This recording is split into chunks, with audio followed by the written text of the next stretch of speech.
Hello everybody, welcome to Israel's Church of Living God. I'm Brother Rodney, and Brother Gerald will be reading today. And we'll be doing a lesson entitled, Be Fruitful and Multiply. Be fruitful and multiply. We were having questions and answers last Sabbath, and a lot of these questions came up that we're going to deal with today. So, I know talking about sex and everything is a little taboo when it comes to the church, if you will want to use that word. Things are kind of hush-hush dealing with this subject, but we're going to deal with it somewhat today, and we're going to put this in order. We're going to put this in order the way God set it up, not the way that we as a society sees it. We're going to put it the way God set it up. Okay, so now we're going to start off at Genesis, the first chapter. Genesis, the first chapter.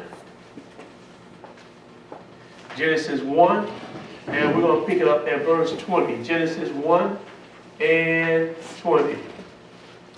Everybody got it? Amen. Go ahead and read it. And God said, let the waters bring forth abundantly the moving creature that hath life, and fowl that may fly above the earth in the open firmament of heaven.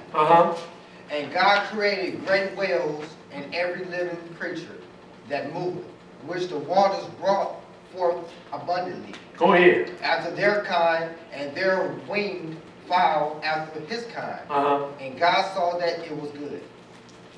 And God blessed them, saying, be fruitful and multiply, and fill the waters in the seas. Now look at what God said. He said, be fruitful and multiply. So he didn't just tell man to be fruitful and multiply. He told the creatures right here, the waters and the fowls, be fruitful and multiply. This is what we told to be fruitful and multiply first. Read that verse again, verse 22. Read it again.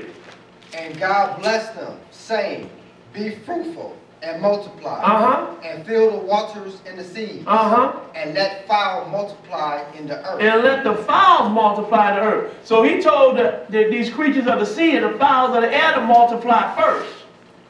Now, let's skip down to verse 26. Skip down to verse 26. Go ahead. And God said, let us make men in our image, after our likeness, and let them have dominion over the fish of the sea, and over the fowl of the earth, and over the cattle, and over all the earth, and over every creeping thing that creepeth upon the earth.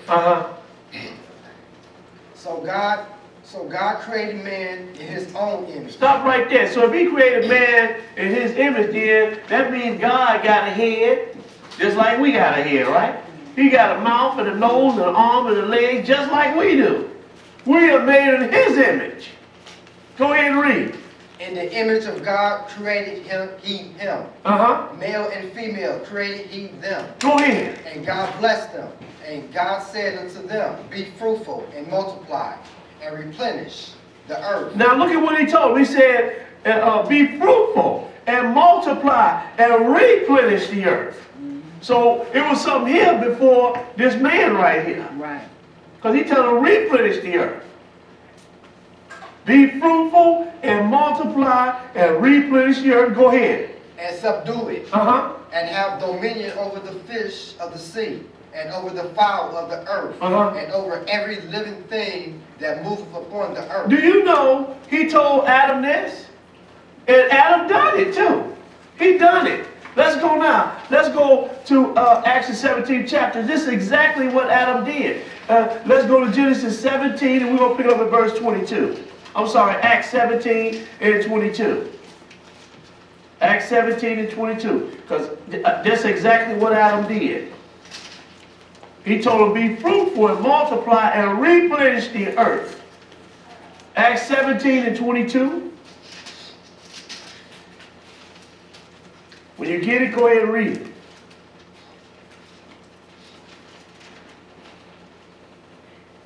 Go ahead. Then Paul stood in the midst of Mars Hill, and said, Ye men of Athens, I perceive that in all things ye are too superstitious. Now, so I just want to show you who this was talking. This Paul talking right here. So skip down to verse 24. What does it say? God that made the world and all the things therein, seeing that he is Lord of heaven and earth, dwelleth not in temples made with hands. Go ahead. Neither is worshipped with men's hands as though he needed anything.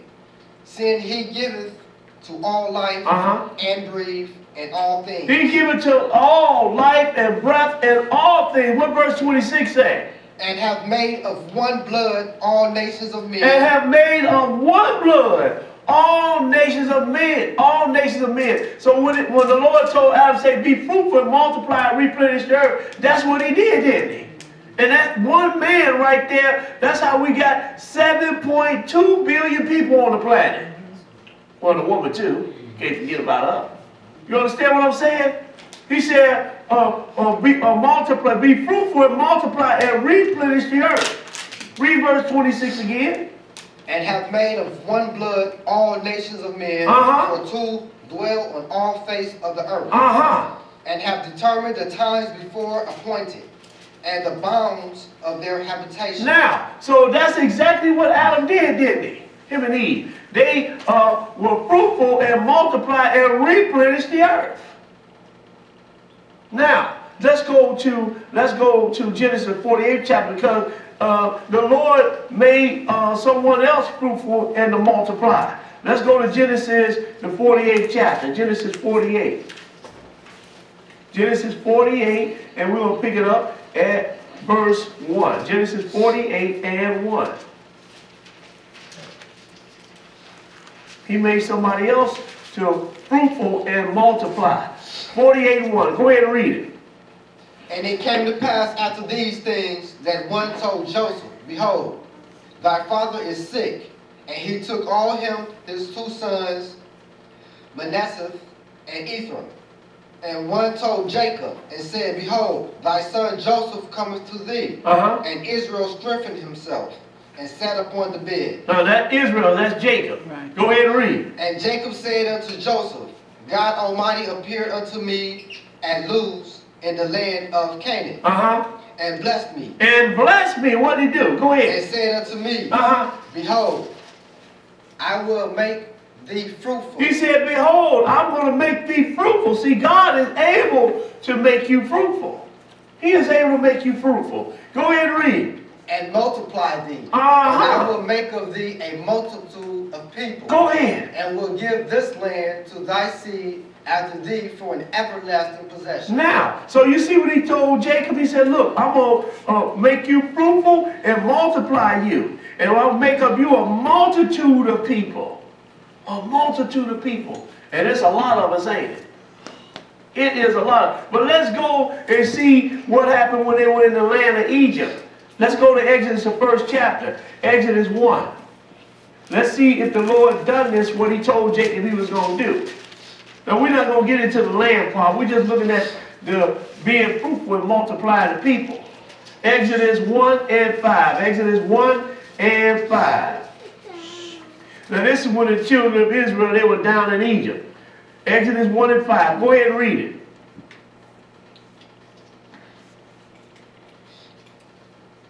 Now, these are the names of the children of Israel. Exodus 1 and 5. Verse 5. And all the souls that came out of the loins of Jacob were 70 souls. For Joseph was in Egypt already. Go ahead. And Joseph died, and all his brethren, and all that generation. Now, so Jacob died, Joseph died, and all the other 11 sons died.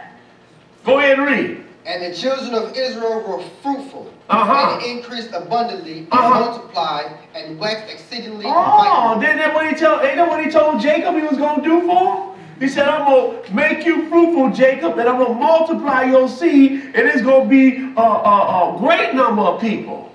So he said, and the children of Israel were fruitful, and increased abundantly, and multiplied.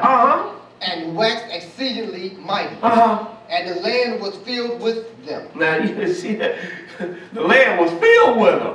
They done went went into Egypt and just, sprung out. The Egyptians like, there's too many of them. Too many. We'll have to do something about these people. Right. But the Lord had already told Jacob that he was going to make him fruitful and multiply his seed, didn't he? And that's what he did when he went down into Egypt. And he have even multiplied his seed so much that now we are all over the world. All over the world. Let's go now. Let's go to Genesis, the second chapter, Genesis 2. We're going to Genesis, the second chapter, and we're going to pick it up at verse 21. Genesis 2 and 21. But because God got to order things. He don't just put no man, he don't just, a man just, don't go and just supposed to lay with no woman. God got to order things. He's got to order things. And this is the way that we are supposed to do it. Now we're going all the way back to the beginning. We're going to Genesis 2 and 21. Genesis 2 and 21. Go ahead and read it. And the Lord God caused a deep sleep to fall upon Adam. And he slept. And he took one of his ribs and closed up the flesh instead thereof. And the rib, which the Lord God hath taken from man, made he a woman. Go ahead. And brought her unto the man. And Adam said, this is now bone of my bone. And he said, this is now bone of my. He could have took some more dirt and made another woman. But God is showing us something right here. The woman is a part of the man. Once they come together, they are one. Go ahead and read. And flesh of my flesh. He said, this is now bone of my bone and flesh of my flesh. She shall be called woman. Because she was taken out of man. Go ahead. Therefore shall a man leave his father and his mother, and shall cleave unto his wife. Oh, you see that? Therefore a man shall leave his father, before he even got a father and a mother. Because these are the first two people right here. He said, a man shall leave his father and mother and cleave unto his wife. See, he had them to come together first, the man and the woman. Get your wife first. Now, you finish that? And they shall be one flesh. And they shall be one flesh. So when you marry a woman or come into her to marry her, you all are one flesh. This is the order of things. This is how God set it in order. Let's go to Genesis, the 4th chapter.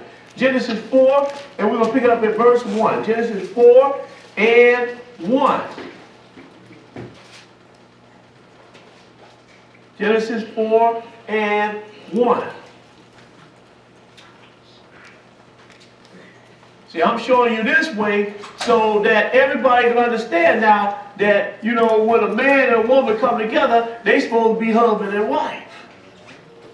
And that's how God said it from the beginning. Genesis 4 and 1. Everybody got it? Amen. Go ahead and read it. And Adam knew Eve, his wife, and she conceived and bare Cain. Now look, this was his wife before he even knew her. See that? And Adam knew his wife, and she conceived and bare Cain. He called her his wife before they even laid together, didn't he? Go ahead and read. And said, I have gotten a man from the Lord. And she again bare his brother Abel. And Abel was a keeper of sheep, but Cain was a tiller of the ground. Skip down to verse 25. Skip down to verse 25. So now we got 4 people now, right? Go ahead and read. Verse 25. And Adam knew his wife again, and she bare a son. Because Cain killed Abel, right? So now here we got Adam know his wife again. He laid with her again. And what happened? And Adam knew his wife again, and she bare a son, and called his name Seth. For God said, she hath appointed me another seed instead of Abel, whom Cain slew. Now, so she said, and Adam knew his wife again, and she bare a son and called his name Seth. A lot of people don't even realize that there were more than Cain and Abel. Seth was the son of God. He come through the lineage of the sons of God. He said, and I'm sorry, read it again. He said, and Adam knew his wife again, and she bare a son, and called his name Seth. For God, said she, have appointed me another seed instead of Abel, who came through. Now you see what he called him a seed, didn't he? Amen. Because that's what we really are, seeds. That's the only way. Every seed after its kind. That's how we know man don't come from monkeys. Like Charles Darwin tried to say. We know that. We know men don't come. What come first, the chicken or the egg? The chicken came first. Everything after its kind, right? Now, you finished that verse 26?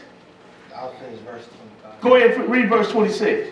And to Seth, to him also there was born a son. And he called his name Enos.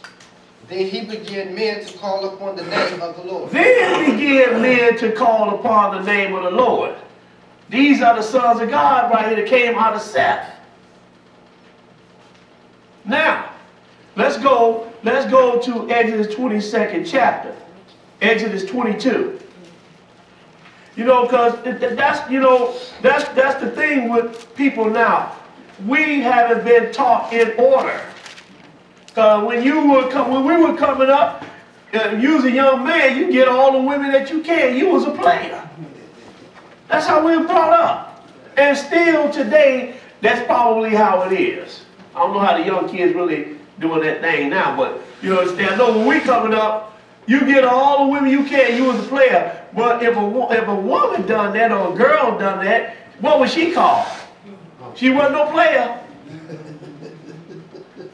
She was not no player. But anyway, let's go to Exodus, the 22nd chapter. Exodus 22. And we're going to pick it up at verse 16. Exodus 22 and 16. Everybody got it? Amen. Go ahead and read it. And if a man entice a maid that is not betrothed, and betrothed, and lie with her, he shall surely be endowed her to be his wife. Now, and if a man entice a maid, that's a virgin, that is not betrothed, when she's not engaged, and lie with her, he shall surely endow her to be his wife. That's the way it's supposed to be. You know how you go out to a club, a lot of times you go out to a club or whatever, you hanging out, you know, guys, they young, they want to try to get with a nice young lady that night, right?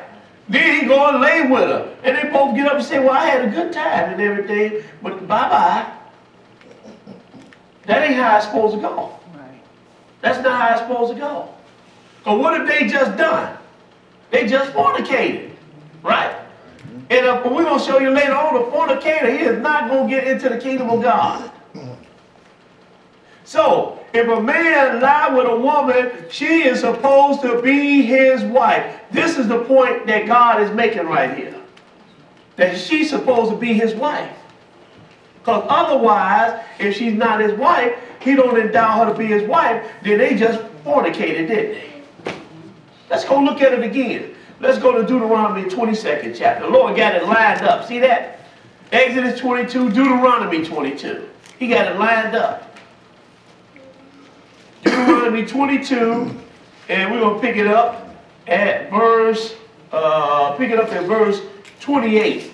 Deuteronomy 22 and 28.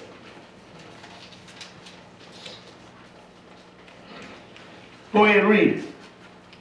If a man find a damsel that is a virgin, which is not betrothed, and lay hold on her, and lie with her, and they be found. Go ahead. Then the man that lay with her shall give unto the damsel's father 50 shekels of silver. See, he had to pay.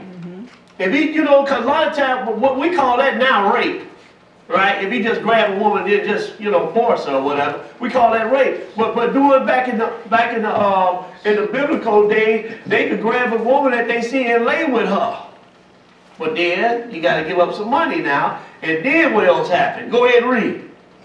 And she shall be his wife, because he hath humbled her. Go ahead. He may not put her away all his days. Ooh, now you stuck. Now you stuck. You done grabbed it and laid with her and everything. Then found out later on, hey man, this woman talked too much. Too late. Too late. You are stuck with her. He said you may not put her away all his days. All his days. He's stuck, ain't he? That's why when a man and a woman come together, you're supposed to have an engagement. Get to know one another. You understand? Before y'all lay together. Get to know her. Because you might find out later on, look man, this woman, I can't take it. She just nagged me and nagged me. You understand? We don't even live together and she nagging me.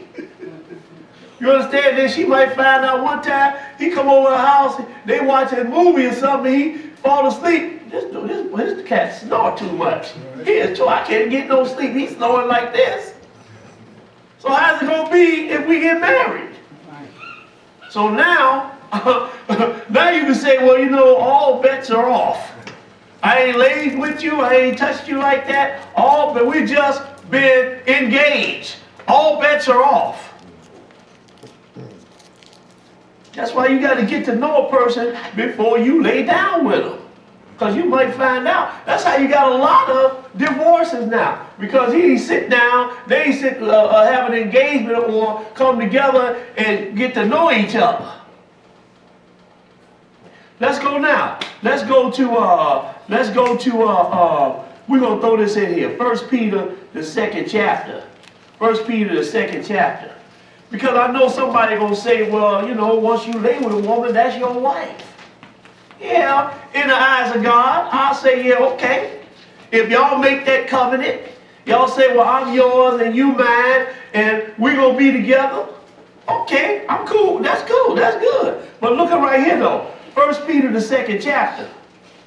1 Peter 2, and we're going to pick it up at verse 13. And this whole lesson is not all about marriage, because we're going to get into let me just say, we're gonna talk a little bit about sex, okay, and sexual immorality too, because I know that's kind of taboo with people, and you understand like that with the church and all that stuff, and we don't talk about it really, unless we behind closed doors. But anyway. So the person that says that, well, I laid with her, man, and now she's my wife. Okay, that's fine. But look at what else the book say. 1 Peter 2 and 13. 1 Peter 2 and 13. Go ahead and read it. Submit yourselves to every ordinance of men for the Lord's sake. Now, he says, submit yourself to what? Every ordinance of man for what? Go ahead and read that again. For what? Submit yourselves to every ordinance of man for the Lord's sake. Whether it be to the king as supreme. Now, so if you got to submit yourself to the ordinance of men, these are laws of men. And the men say, look, if this woman going to be your wife, you got to have a piece of paper. Right? In God's eyes, you lay with the woman, y'all say we together and all this stuff. Hey, cool. But he said submit yourself also to the ordinance of men, didn't he? So look, if the man say, look, in order for this woman to get all your possessions, if something happened to you, she got to be your wife. So you got to get a piece of paper, don't you? So that's what this man, you got to submit to his ordinances. So yeah, you probably married in the sight of God. Once y'all lay together, y'all say we husband and wife, that's fine. But you have to submit yourself to the ordinances of man too. So the man say, look, get this piece of paper. So if something happened to you, she can get whatever you got. Y'all been together for 10 years and y'all still ain't got that piece of paper. Well, you know what's going to happen, don't you? His kids going to come in and take everything. His parents or whoever, they going to come and say, well, look, you ain't none of his wife. Well, I want him buried over here, his common law, you can say common law, whatever, but his girlfriend, whatever you want to say, well, I want him buried over here. His family will be like, you ain't none of his wife. We want him buried over here. That's why you're supposed to do the ordinance of men. So y'all can not only become one in the sight of God, but y'all also one in the sight of man too. Let's move on. I don't want to go too deep with this. I might get stoned a little later on. 1 Corinthians 7, 1 Corinthians 7. But we always encourage, brother, marry that sister. Not just lay with her, get that piece of paper. Then, brother, he ain't so quick to jump up and leave, though, is he? Because if he do, and the sister, she ain't so quick to jump up and leave, because if she do, whichever one got the money, you got to give it up. You heard that record, it's cheaper to keep her. Y'all young people don't know about that, but you older people, it's cheaper to keep her. Ain't it? Let's go to 1 Corinthians, the 7th chapter, 1 Corinthians 7. And we're going to pick it up at verse 1. 1 Corinthians 7 and 1. Everybody got it? Amen. Go ahead and read it. Now, concerning the things whereof ye wrote unto me, it is good for a man not to touch a woman. Now look, that's Paul's opinion. You understand what I'm saying? That's his opinion, because the Lord said it is not good that man should be alone. I'm going to make him a helpmate. So Paul is telling these Corinthians, that's his opinion. I don't agree with that. You understand? Go ahead and read. Nevertheless, to avoid fornication, let every man have his own wife. Oh, he cleaned it up, didn't he? He said, nevertheless, to avoid fornication, let every man have his what? Own wife. His own wife. Go ahead and read. And let every woman have her own husband. Skip down to verse. He cleaned it up, didn't he? Go ahead, skip down to verse 21, because you know Paul was a eunuch. He didn't deal with women. So that's how he felt. You know, that's how you feel. Can't nobody tell you how to feel. But Lord gave me a wife. I'm keeping mine. Verse 8. Verse 8. Skip down to verse 8. Go ahead. I say, therefore, to the unmarried and widows, it is good for them if they abide even as I. If they abide even as I. So Paul, like I said, he was a eunuch. So that's his opinion again. You understand? Go ahead and read. But if they cannot contain, let them marry. Now, what do you mean they cannot contain? If they burn it in their flesh, lust, you understand? Then let them get a wife. Let them marry. Let her get a husband. You can't contain yourself, like you know you got some nuns and you know people like that.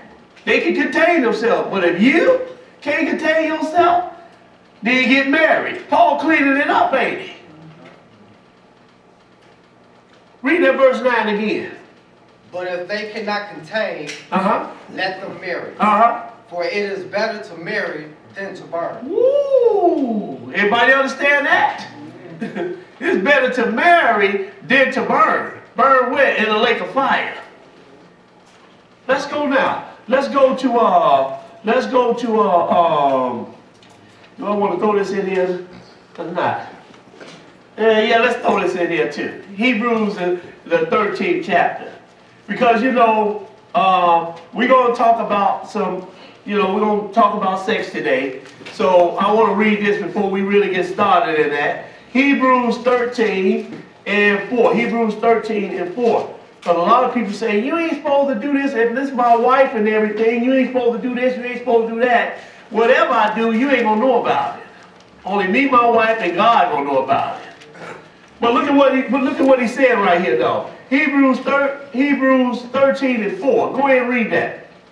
Marriage is honorable in all. Go ahead. And the bed undefiled. And the bed is undefiled.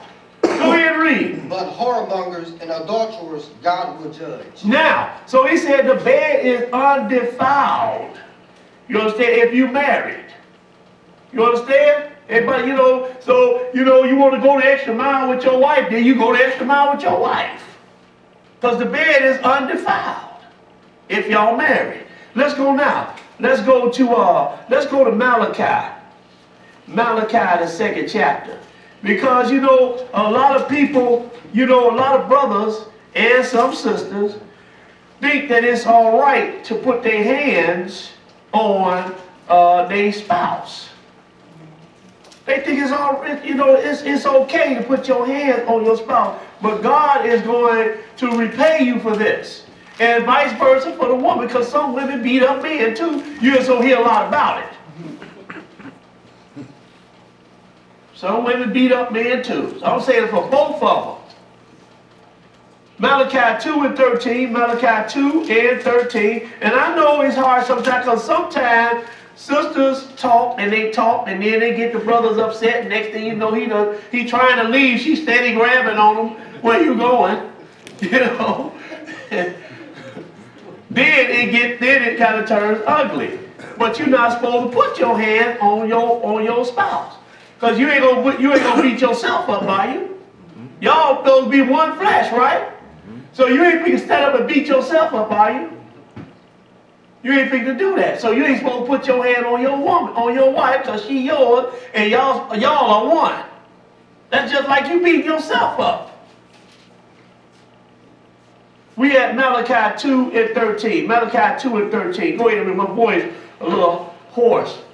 I'm hollering at them brothers yesterday. But anyway, Malachi 2 and 13. Malachi 2 and 13. Go ahead and repeat. And this have ye done again, covering the altar of the Lord with tears, with weeping, and with crying out. Insomuch that he regardeth not the offering anymore, or receiveth it with good will at your hand. See, so you crying out to the Lord and everything, you making sacrifices to him, you understand? And he won't receive it at your hand. Why? Go ahead and read. Yet he say, wherefore? Because the Lord hath been witness between thee and the wife of thy youth. Oh, he been checking you out. How you been treating your wife. You understand? He been checking you out. So he said, for he hath witness between thee and the wife of thy youth. Go ahead. Against whom thou hast dealt treacherously. Against whom thou hast dealt treacherously. Go ahead. Yet is she thy companion and the wife of thy covenant. And she is your companion and the wife of thy covenant. What's the next verse say? And did not he make one? What did he go back to? He went back to Genesis, didn't he? And did not he make one? She is now, because Adam said, she is now bone of my bone and flesh of my flesh. We are one. Now he said, and did not he make one? Go ahead. Yet had he the residue of the Spirit. And therefore one. And wherefore one? That he might seek a godly seed. Oh, because that he might seek a godly seed. What is this godly seed? He wants your children to be godly. Just like he wants you to be godly, he wants your children to be godly. Wherefore, that he might seek a godly seed. Go ahead. Therefore, take heed to your spirit, and let none deal treacherously against the wife of his youth. And let none. He said, take heed to yourself. Look, man, when you get out of order, things start heating up, check yourself. You know how to leave. 9 times out of 10, the guy, he's stronger than a woman. He can handle and all that stuff. So you know you can do this. Why don't you just leave her alone? I mean, just leave. A lot of times, you understand, I ain't going to tell the men secrets, you understand, but you heard a woman a lot of times by leaving, instead of putting your hands on her. A lot of times you heard her that way, just leave. But anyway, because I don't want to go too deep in that because I'm experiencing this in my family right now. I'm experiencing this in my family, and I'm telling them, why do you keep letting this guy back into your life? Put him out of your life. Why is this guy beating you up and all this stuff? I'm going to tell all of y'all, guys, don't put your hands on your women. And women, if they do, then leave them there. You ain't got to stay and get beat up.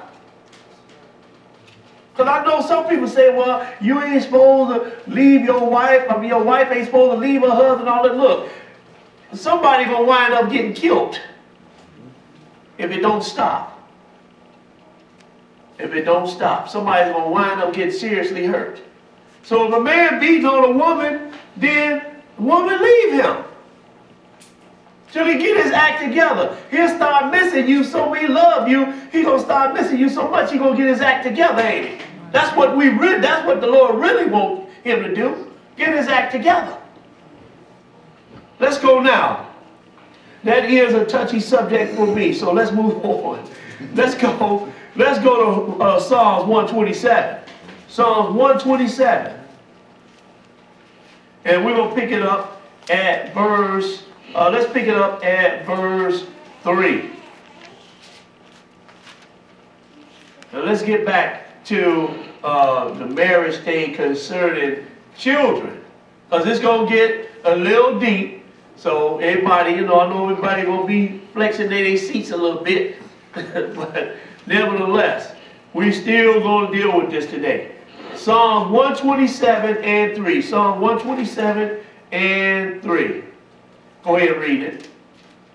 Thy wife shall be as fruitful vine by the sides of thine house, thy children like olive plants round about thy table.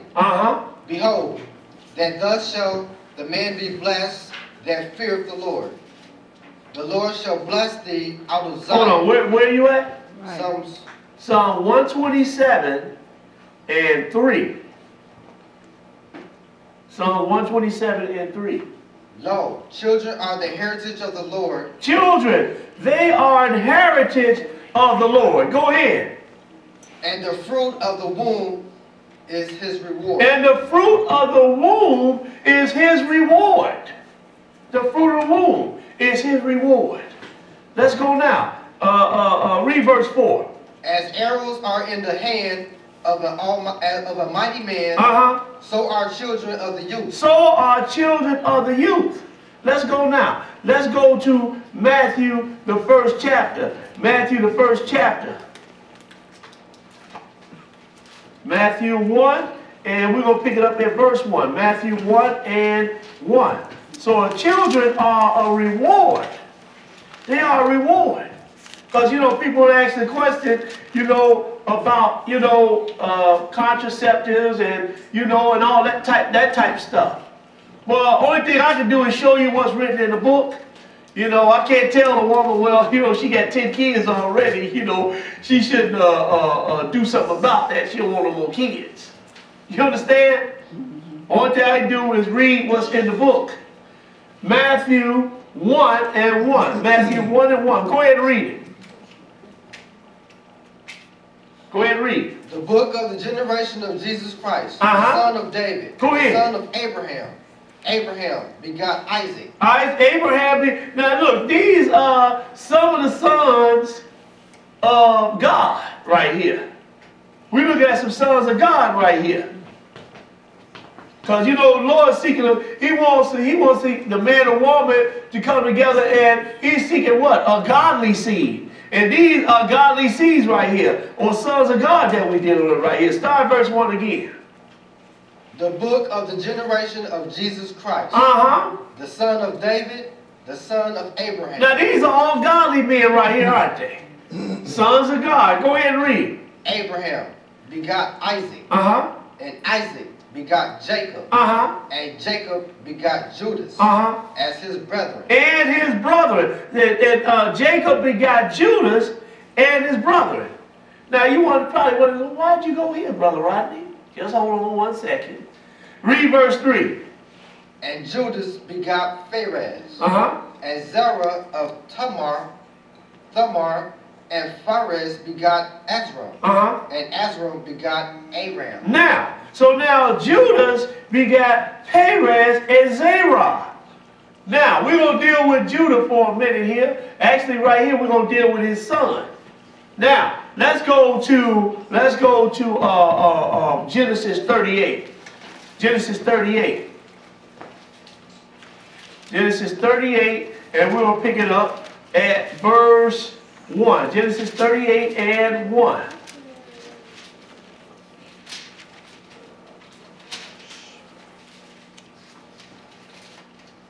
Genesis 38 and 1.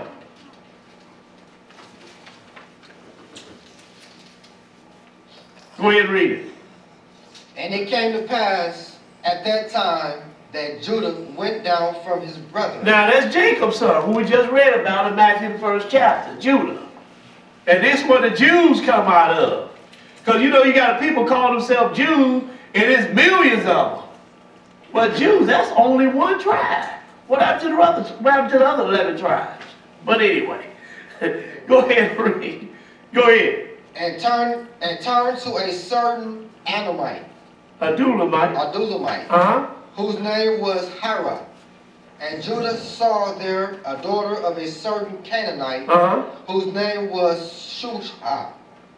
And he took her and went in unto her. And she conceived and bare a son, and his name, and he called his name Go ahead. And she conceived again and bare a son, and she called his name Onan. And she called his name Onan. Go ahead and read. Now you see Judah, he took a Canaanite woman. Well, you know the Canaanites black, right? They Africans. And Judah went lay with her, and he got kids by her. Go ahead and read. And she yet again conceived and bare a son, and called his name Shelah. And she was at Shizib when she bare him. Read louder. And she yet again conceived and bare a son, and called his name Shelah, and he was at Shizib when she bare him. And Judah took a wife of his firstborn, whose name was Tamar. You know, like Tamar, the singer, probably where they got her name from. Tamar. Well, go ahead and read. Verse 7. And Judah's firstborn, was wicked in the sight of the Lord, and the Lord slew him. And Judah said unto Onan, Lord don't play, do it. He said he was wicked before the Lord just killed him. Man. Go ahead and read. Go in unto thy brother's wife. Didn't even say what he done. He's just wicked. The Lord just killed him. I'm sorry. Verse 8. Verse 8, go ahead. And Judah said unto Onan, Go in unto thy brother's wife. Now look, so his oldest son died, and now he taking his next oldest son, which is Onan, right? Go in unto thy brother's wife, because it was a custom in Israel. If a guy had a wife and he had brothers, if he died, then the next oldest brother, he would take her to wife and raise seed unto his brother. In fact, the first child would be called after that brother that died. So now Onan was put in this position that he is to sleep with his brother's widow, so he could raise up seed to his brother. But go ahead and read that. Read that verse 8 again. I'm sorry. Go ahead. And Judah said unto Onan, Go in unto thy brother's wife, and marry her, and raise up seed to thy brother. And Onan knew that the seed should not be his. Now he said Onan knew that the seed should not be his. So he's like, I don't want no kids. Maybe he said, I don't want no kids by her. So look what he did. Go ahead and read. And it came to pass, when he went in unto his brother's wife, that he spilled it on the ground. Now you see that? He said when he went into his brother's wife, when he went and lay with her, he spilled it on the ground. He made sure that's a sure way not to get a woman pregnant. Well, it might not be all the way, that might not work all the way. But anyway, so he's thinking like, look, I'm not going to get her pregnant. So he spilled it on the ground. Go ahead and read.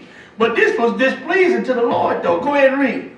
Lest that he should give seed to his brother. Now the book don't say he might have had something against his brother. He might have had something against his wife. We don't know. But look, he was like, And he took and spilled it on the ground. Go ahead and read. And the thing which he did displeased the Lord. Wherefore he slew him also. Ooh, Lord don't have no problem slaying nobody, do it. So this thing was displeasing to the Lord, and the Lord slew him. Now we don't know why exactly this guy spilled it on the ground. You understand? We don't know why exactly the Lord killed this guy. Was it because, look, man, you're supposed to raise up seed to your brother's wife? Or was it because, look, man, you spilled it on the ground? I don't know. But I know one thing, though. This act caused him his death. He committed suicide, didn't he? Now, We're going to come back to this because we're going to pick up this story a little bit later. We're going to pick up this story a little bit later. Let's go. Let's go to because the rest of this story is very interesting. So, but we're going to pick it up a little bit later. Let's go to Leviticus, the 15th chapter. Now it's going to get a little bit explicit a little bit here. So everybody just hold on to your seat and don't be looking at me strange because it's written in the book. Amen. So now, you know, you got somebody look strange at when you pray tonight, look up. Don't look at me. Leviticus 15 and 1. Leviticus 15 and 1. Everybody got it? Amen. Go ahead and read that. And the Lord spake unto Moses and to Aaron, saying, That's all we need right there. And the Lord spake unto Moses and Aaron. God said this. Skip down to verse 16. Skip down to verse 16. Go ahead and read it. And if any man's seed of copulation go out from him, Uh-huh. then he shall wash all his flesh in water, Uh-huh. and be unclean until the evening. Now, everybody understand that? For seed of copulation, that's what comes out of man when he laying with his wife. The seed of copulation. He said, and if a man's seed of copulation go out from him, then he shall wash all his flesh in water and be unclean until the evening. Now the Lord said this is unclean. Now, you just read it right there, didn't you? Say he shall be unclean until the evening. Go ahead and read. And every garment and